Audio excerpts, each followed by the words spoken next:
প্রতিদিন এই ছোট্ট আমল, এই ছোট্ট কাজটি যদি সহজ কাজটি নিয়মিত করতে পারেন, তাহলে অসুস্থতা দূর হবে, দারিদ্রতা দূর হবে, কঠিন বিপদ থেকে রক্ষা পাবেন। তো প্রিয় ভাইরা আমার, আজকে আমি সূরা ফাতিহার আমলের কথা বলবো।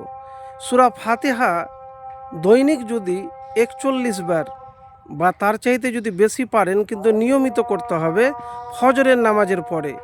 এই সূরার এত ফজিলত রয়েছে যা আপনাকে বলে শেষ করতে পারবো না।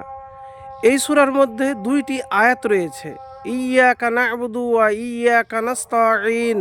হে আল্লাহ, আমরা তোমারই ইবাদত করি এবং তোমারই কাছে সাহায্য চাই।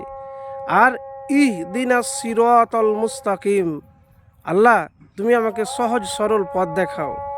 তো প্রিয় ভাইরা আমার, এই সূরা ফাতিহা যদি আপনি পাঠ করেন নিয়মিত, আর পড়ার পরে যদি নিজের শরীরে ফুঁ দেন বা পানিতে ফুঁ দিয়ে পান করেন, তাহলে আপনার যে কঠিন জটিল রোগ হয়েছে সেই রোগ দূর হবে, বালা মুসিবত আপনার জীবন থেকে দূর হবে।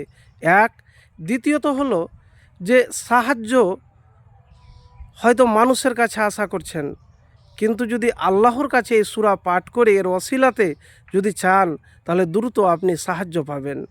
তো প্রিয় ভাইরা আমার, এই সূরার এত ফজিলত রয়েছে যা আপনাকে বলে শেষ করতে পারবো না।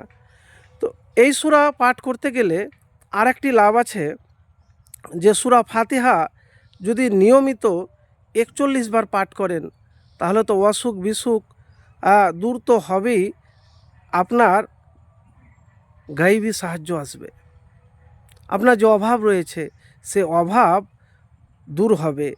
তো প্রিয় ভাইরা আমার, এই সূরার অনেক ফজিলত রয়েছে। রাসূলুল্লাহ সাল্লাল্লাহু আলাইহি ওয়াসাল্লাম বলেছেন যে সূরা ফাতিহা সব রোগের মহা ঔষধ। আপনার রোগ ভালো হচ্ছে না, এই সূরাটি নিয়মিত পাঠ করুন। শরীরে ফুঁ দিতে পারেন বা ফুঁ দিয়ে ওই পানি পান করতে পারেন, বা ঘর থেকে যখন বালা মুসিবত দূর হয় না, তখন এই সূরা এক জায়গাতে বসে উজু করার পরে এই সূরা ৪১ বার বা যতবার পাঠ করবেন পড়তে পারবেন, কিন্তু প্রতিদিন করতে হবে, তাহলে আপনার রোগ বালা মুসিবত দূর হয়ে যাবে। হাদিসে আছে যে আবু সাঈদ খুদরি রাদিয়াল্লাহু তাআলা থেকে বর্ণিত এক হাদিসে এসেছে, কয়েকজন সাহাবী আরবের এক গোত্রে এলেন।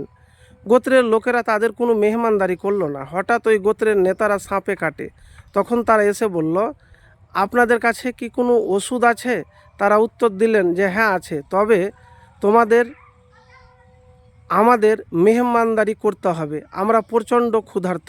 তারা মেহমানদারি করতে রাজি হলো। এছাড়া আমরা তাদের কাছে এক পাল বকরি চাইলাম। তখন একজন সাহাবী উম্মুল কোরআন অর্থাৎ সূরা ফাতিহা পড়ে মুখে থুথু জমা করে সে ব্যক্তির ক্ষতে মেখে দিলেন, ফলে বিষ নেমে গেল, সে সুস্থ হয়ে গেল। সাহাবীরা খাওয়া দাওয়া করে নবী সাল্লাল্লাহু আলাইহি সাল্লামের কাছে বকরি সহ ফিরে এলেন। তারা রাসূল সাল্লাল্লাহু আলাইহি সাল্লামের কাছে জানতে চাইলেন তাদের এই ধরনের কাজ ঠিক হলো কিনা। নবী সাল্লাল্লাহু আলাইহি সাল্লাম শুনে মুচকি হাসলেন, বললেন, ঠিক আছে, বকরিগুলি নিয়ে যাও, তাতে আমার জন্য একটি অংশ রেখে দিও। তো প্রিয় ভাইরা আমার, জটিল কঠিন আপনার জীবনে যে অসুখ রয়েছে সে অসুখ ইনশাল্লাহ দূর হয়ে যাবে এই সূরা ফাতিহা পড়ে যদি আপনি মুখ ফুঁ দেন। আর যদি আপনার পরিবারের কারো কোনো যদি বিষ থাকে শরীরে, যে কোনো জিনিসে কামড়ালছে, তাহলে এই সূরা পড়ে মুখে থুথু দিয়ে ওই থুথু ওই জায়গাতে লাগিয়ে দিলে ইনশাআল্লাহ ভালো হয়ে যাবে। তাহলে দারিদ্রতাও দূর হবে, অসুস্থতাও দূর হবে, আপনি সুস্থ নিরাপদ থাকবেন, সাহায্য সহযোগিতার কারো প্রয়োজন পড়বে না, আপনার গায়েবী সাহায্য আসবে।